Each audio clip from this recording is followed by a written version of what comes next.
Mais la gestion de l'Afrique actuelle, est-ce que, si je vous posais la question, est-ce que vous pouvez me montrer un pays africain qui se gère autrement que selon le canevas déterminé par l'Occident? Quand vous avez une royauté, on dit non, on ne doit pas avoir un royaume, il faut une république. D'accord.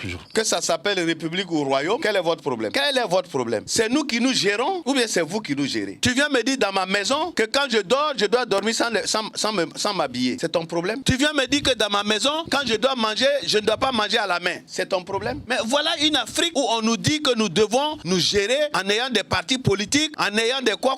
Mais est-ce que, franchement, on en avait besoin? Nous avions l'arbre à palabre. On s'assoit sous l'arbre à palabre, on règle nos histoires et on continue la vie. Bon, vous allez me dire qu'il y a différentes ethnies et que chacun a sa culture. Mais est-ce que ce n'est pas plus facile de résoudre ces contradictions internes que d'être en train de non seulement résoudre ces contradictions et aussi résoudre des contradictions par rapport au monde? C'est pourquoi je parle. On me dit, si tu ne te gouvernes pas comme ça, on ne te donne pas notre argent. Mais gardez votre argent. Alors moi je suis assis, tu viens me dire, bon tu es un pauvre, mais alors si tu ne dors pas sans habit, je ne te donne pas de l'argent. Je dis, garde ton argent ou bien. D'accord. Alors, mais nous avons envié, moi je dis envié. On a voulu avoir les mêmes choses qu'eux, alors que eux, quand vous prenez par exemple la France qui nous a colonisés, qui a dit à la France, si tu ne fais pas ça, je ne te donne pas mon argent. Après la Deuxième Guerre mondiale, l'Amérique qui était toute puissante, son économie était florissante, l'Europe était son marché, mais la Deuxième Guerre mondiale a tellement détruit l'Europe qu'il n'y avait plus de marché. Ils ont créé ce qu'on appelle le plan Marshall pour donner de l'argent à l'Europe pour pouvoir se reconstruire. La banque, comment on appelle, de reconstruction, etc.